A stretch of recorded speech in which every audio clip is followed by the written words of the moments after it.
मैं east Siang district Pasighat town से हूँ, अरुणाचल प्रदेश से। तो आज मैं ये वीडियो में आप लोग को एडिक्शन लाइफ के बारे में कुछ बोलना चाहता हूँ, क्योंकि मैं खुद भी एक रिकवरिंग एडिक्ट हूँ। मैं 2 बार रिहैब भी बैठ चुका हूँ। तो पहली बार तो मैं अरुणाचल में रोइंग में बैठा था, और इस बार मैं नागालैंड दीमापुर से 6 महीने का ड्यूरेशन करके आया हूँ। तो एडिक्शन लाइफ, जैसे कि बहुत लोगों को इसके बारे में मिसअंडरस्टैंडिंग होता है कि लोग मतलब एडिक्शन में घुस के अपने मर्जी से घुसते हैं, और जो भी करते हैं मतलब ना वो नहीं जान के या फिर जानबूझ के करते हैं। पर ऐसा नहीं, जो एडिक्शन लाइफ है वो उसके पीछे भी बहुत कुछ रीजंस होता है मतलब। तो क्योंकि जैसे कि अभी हर किसी का अपना अपना कहानी है। तो जैसे कि मैं अपना अपना पर्सनल वाला बताता हूँ, तो उसमें ऐसा है कि बहुत कुछ रीज़न है मेरा भी। तो बट आप लोगों को भी ऐसा लगेगा कि हर रीज़न तो रिलेवेंट नहीं है। बट मेरे लाइफ में अभी जैसे कि मैं 25 साल का हूँ, तो मैं टीनेज के समय से गलत लाइन में चला गया था। तो जैसे कि एक इंसान की ज़िंदगी में उसका दोस्तों का भी बहुत बड़ा हाथ होता है। पर जैसे कुछ लोग होते हैं जो अपने आप को कंट्रोल कर लेते हैं, पर मैं उनमें से नहीं था अनलकीली। तो मैं भी गलत लाइन में चला गया। तो इसी के साथ मैं आज आपको बताता हूँ कि मैं भी कुछ गलत दोस्तों की वजह से, मैं उनको ब्लेम नहीं करता हूँ, पर मेरा टेम्पटेशन होने का कारण वो थे। तो इसी के साथ मैं भी गलत लाइन में चला गया। तो सबसे पहले तो मैं हल्का फुल्का जैसे कि ड्रिंक्स के साथ मैंने एडिक्शन में एंटर किया। उसके बाद धीरे धीरे वीट marijuana में घुस गया। फिर उसके बाद बहुत सालों के बाद, आई थिंक 6-7 इयर्स के बाद, ब्राउन शुगर हीरोइन में आ गया मैं। पर मैंने उस सब्सटेंस को, उस केमिकल सब्सटेंस को ज़्यादा समय तक नहीं यूज़ किया। 2 से 3 महीने के अंदर मैंने उनको किया। उसके बाद मुझे लगा कि ये ज़िंदगी के लिए सही नहीं है। तो इसी वजह से मैं रिहैब में पहली बार तो गया। पर ऐसा हुआ कि पहली बार जब मैं 4 महीने का ड्यूरेशन बैठ के आया, तो उसमें मेरा अंदर मतलब ओवर कॉन्फिडेंस हो गया। और सेकेंड थिंग इज़ बोर्डम आ गया घर पे आने के बाद। क्योंकि रिहैब जो होता है, बहुत लोगों को मिसअंडरस्टैंडिंग है कि रिहैब एक जेल की तरह है, पर एक्चुअली ऐसा नहीं है। वहाँ पे हमें सिर्फ एडिक्शन नहीं, उसके अलावा भी बहुत कुछ सिखाया जाता है। तो मुझे आदत भी नहीं है ऐसा कैमरे में बोलने का, पर मैं कोशिश करूँगा आप लोगों को जितने ज़्यादा हो सकता है समझाने के लिए। तो पहली बार जब मैं रोइंग में रिहैब में बैठा था, तो वहाँ पे काउंसलर भी एक है दीमापुर से, नागालैंड से। तो वो बहुत अच्छा है। उसने हमें बहुत सारा चीज़ अपने पर्सनल एक्सपीरियंस से भी सिखाया। और रिहैब में ऐसा होता है कि बहुत कुछ मतलब एक आर्मी की तरह होता है, इन द सेंस हर कुछ रूटीन के हिसाब से जाता है। जैसे टाइम में उठना, टाइम में खाना, टाइम में सोना, टाइम में काम करना, टाइम में क्लास होता है, टाइम में गेम्स एंड स्पोर्ट्स होता है। सब कुछ एक टाइम के हिसाब से होता है। और वो 1-2 दिन के लिए नहीं, बहुत सारे महीने के लिए, बहुत महीने के लिए होता है। तो वहाँ से अगर मैं वहाँ पे मैंने जब 4 महीने का ड्यूरेशन किया, और जो वहाँ का असल जो ड्यूरेशन है वो भी 4 महीने का है। मतलब अगर आप एक्स्ट्रा भी चाहे तो बैठ सकते हैं ना, लेकिन 4 महीने के बाद आप निकल सकते हो, मतलब आपको अलाउड कर दिया जाएगा। तो 4 महीने के बाद मेरे पेरेंट्स ने भी, उनका भी बहुत एक्सपेक्टेशन था, क्योंकि मैं फ़र्स्ट टाइम रिहैब बैठ रहा था। तो उनको भी लगा कि मैं इस बार तो सुधर जाऊँगा। तो एग्जैक्टली 4 मंथ्स जब मेरे कंप्लीट हुआ, उन्होंने एक दिन भी देर नहीं किया मुझे लेने के लिए। तो 1 तारीख मैंने जून में ज्वाइन किया, और 1 तारीख सितंबर नहीं, सॉरी, अक्टूबर को 1 तारीख में निकल गया। तो ऐसा होने के बाद 6 दिन के अंदर मैं रिलैप्स हो गया।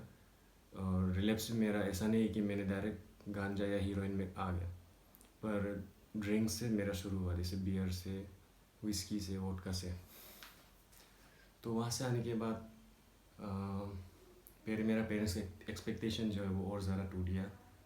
तो उसके बाद 3 महीना लगा मुझे घर पे रहने के लिए। तो उसके अंदर जैसे कि देखा कि मैं एडिक्शन में और ज़्यादा इंडल्ज हो गया। मतलब पहले जितना यूज़ करता था उससे ज़्यादा डबल यूज़ करने लग गया। तो सेकेंड टाइम मैं दीमापुर में फरवरी 4 को गया, और अब कुछ दिन पहले, 3-4 दिन पहले मैं वापस आ गया वहाँ से, 6 महीने का ड्यूरेशन बैठ के। तो अभी लास्ट टाइम रिहैब और इस बार रिहैब से आने के बाद मुझे बहुत डिफरेंस फील हुआ। और इवन जब मैं वहाँ पे रह रहा था तब भी मुझे बहुत डिफरेंस फील हुआ। तो जैसे कि अभी मैं शॉर्ट में कुछ बताता हूँ, वहाँ पे जब मैं पहली बार रहा था रोइंग में, तब मैंने बहुत लाइटली लिया प्रोग्राम को। वहाँ पे 12 स्टेप्स एक स्पिरिचुअल प्रोग्राम है, वो सिखाया जाता है। तो वो ऑल ओवर इंडिया या ऑल ओवर वर्ल्ड में भी उसको बहुत सारे जगह पे क्या कहते हैं, यूज़ किया जाता है इन द सेंस। तो उससे क्या होता है कि हम मेंटली, फिज़िकली, स्पिरिचुअली और इमोशनली हमें डेवलप अपने आप को करने का एक अपॉर्चुनिटी मिलता है। तो जब इस बार सेकेंड टाइम मैं दीमापुर प्रोडिगल्स होम से बैठ के आया तो बहुत कुछ सीखा, क्योंकि मैं 2 महीना और एक्स्ट्रा भी बैठा वहाँ पे। तो ऐसा होने के बाद अब वही है कि जो मैं वहाँ पे करके आया हूँ उसे मुझे कंसिस्टेंट रखना है। जैसे कि टाइम, हर चीज़ का टाइमिंग होना ज़रूरी है इंसान के लाइफ में, सिर्फ ये एडिक्शन रिकवरिंग एडिक्ट्स के लिए नहीं, एक नॉर्मल इंसान के लिए भी, ताकि वो एक सोबर और एक क्लीन ज़िंदगी जी सके। तो इसी के साथ मैं अभी आपको कुछ मतलब छोटा शेयर करता हूँ। तो हमें वहाँ पे इनपुट क्लास भी सिखाया जाता है। इनपुट क्लास होता है मतलब एडिक्शन में कैसे रहते हैं और एडिक्शन में कैसे बाहर आते हैं। तो वो सब चीज़ अभी क्या है कि अभी मैं आज मेरा पहला दिन है, तो मैं आपको फर्स्ट जो टॉपिक है वो बताता हूँ, स्टेजेस ऑफ रिकवरी। तो स्टेजेस ऑफ रिकवरी वो है कि हम एडिक्शन में आने के बाद अभी एडिक्शन से जब बाहर निकलना चाहते हैं, सच में मतलब जब रियलाइजेशन आता है, उसके बाद जब एडिक्शन से बाहर आना चाहते हैं, बहुत मुश्किल होता है। पहले तो डिटॉक्स करना पड़ता है, उसमें कुछ दिन मेडिसिन कोर्स होता है। उसके बाद वहाँ से डिटॉक्स से हम निकल के फिर रिहैब जाते हैं। वहाँ पे हमारा असली जो मतलब ज़िंदगी वो शुरू होता है। तो वहाँ पे बहुत लोग आते हैं अलग अलग जगह से, अलग अलग उम्र के। तो जैसे मेरा 25 साल है, तो मैं वहाँ पे 40-30 साल वालों के साथ भी बैठ के आया हूँ, मेरे से छोटी उम्र का भी साथ बैठ के आया हूँ। तो सबके साथ अभी एडजस्ट होना पड़ता है। क्यों बोलने से, हम एक इंसान है और हमें कम्युनिटी में रहना पड़ता है। तो वहाँ में हम सिर्फ अपने लिए सोच के नहीं, अपना कम्युनिटी, अपना फैमिली और अपने जो रिलेटिव्स हैं उनके बारे में भी सोच के अपना जो भी डेली का रूटीन है, डेली का जो काम है उसको हमें करना पड़ता है। क्योंकि हम जब एडिक्शन में आते हैं हम लोग बहुत सेल्फिश हो जाते हैं, अपने बारे में सिर्फ सोचते हैं, ना अपना परिवार के बारे में, ना आसपास के लोगों के बारे में। तो रिकवरी में आप आने के बाद, और रिकवरी एक लाइफ टाइम प्रोसेस है जो कि कभी ख़त्म नहीं होगा जब तक हमारा लाइफ एंड नहीं हो जाता है। तो हमारे अंदर एक एक्स फैक्टर होता है। एक्स फैक्टर मतलब ऐसा चीज़ है जो रिकवरिंग एडिक्ट्स के अंदर रहता ही है। क्योंकि हमने जब पहली बार ड्रग्स का, केमिकल सब्सटेंस का जब यूज़ किया तो हमें वो टेस्ट मिल चुका है, और वो टेस्ट को हम लोग कभी नहीं भूल सकेंगे। जैसे एक शेर को खून का टेस्ट हमेशा याद रहता है, तो वो जो खून का टेस्ट है उसको टेम्प्ट करता है वापस और खाने के लिए। वैसे हमें भी टेम्प्ट किया जाता है बार बार, पर जो वो एक्स फैक्टर है वो अभी हम जब सोबर ज़िंदगी जीते हैं तब वो छोटा होके रहता है, बिल्कुल मतलब दब के रहता है। पर अगर हम वापस खाना शुरू कर देंगे तो वो एक्स फैक्टर बड़ा हो जाएगा और वो हर दिन के नियम से चलता रहेगा। तो अभी स्टेजेस ऑफ रिकवरी में है कि पहला तो ये है कि जैसे हम एडिक्शन में भी धीरे धीरे गए। जैसे कि कोई भी इंसान एक दिन में एडिक्ट नहीं होता है, उसको टाइम लगता है, कुछ महीना, कुछ साल, उसके बाद वो एडिक्ट होता है। तो उसी तरह हमें रिकवरी में आने के लिए भी स्टेजेस को पार करना पड़ता है। तो ये भी एक धीरे स्लो एंड स्टीडी प्रोसेस है। तो पहला स्टेज है रेबेलियन स्टेज। तो रेबेलियन स्टेज में ऐसा होता है जैसे कि हम जब रिहैब प्रोग्राम ज्वाइन करते हैं, रिहेबिलिटेशन सर, तो उसमें क्या होता है कि हम लोग शुरू में रेबिलियन होते हैं, क्योंकि हमारा अंदर एक ज़िद होता है और एक गुस्सा होता है कि जब हमें अपना सब्सटेंस नहीं मिल रहा होता है तो वो हमारा मन नहीं करते कोई भी चीज़ करने का, किसी का बात सुनने का। तो वो कम से कम 1-2 महीना तक रहता है, वो जो रेबेलियन स्टेज है। उसके बाद जो सेकेंड स्टेज है वो रिकॉग्निशन स्टेज है। तो रिकॉग्निशन स्टेज में हमें धीरे धीरे रियलाइज़ होना लगता है, हमें पता होना लगता है कि हमारे अंदर क्या प्रॉब्लम है और ये एडिक्शन की वजह से हमारी ज़िंदगी में क्या क्या मुश्किलें, दिक्कत हुई है, हमने कितनों को हर्ट किया है, मेंटली हो, फिज़िकली हो, किसी भी तरह से। उसके बाद आता है थर्ड स्टेज है एडमिटेंस स्टेज। तो एक मिडिल स्टेज में हम अपने से बड़ों के सामने या फिर अपने परिवार के सामने एडमिट कर लेते हैं कि हाँ हमारा ही गलती था और हम इससे अब सुधरना चाहते हैं। तो ये इसमें हमारे अंदर हम्बलनेस होना बहुत ज़रूरी है, हम्बलनेस और डिसेंटनेस। क्योंकि आप जब तक एक इंसान हम्बल नहीं होगा, स्पेशली एक रिकवरिंग एडिक्ट और एक एडिक्ट, तो वो कभी अपने लाइफ में कुछ भी सक्सीड नहीं कर पाएगा। इवन सोबराइटी और जो क्लीन लिविंग है वो भी उसकी ज़िंदगी में कभी नहीं आ पाएगा। उसके बाद है स्टेज 4, उसमें है कंप्लायंस स्टेज।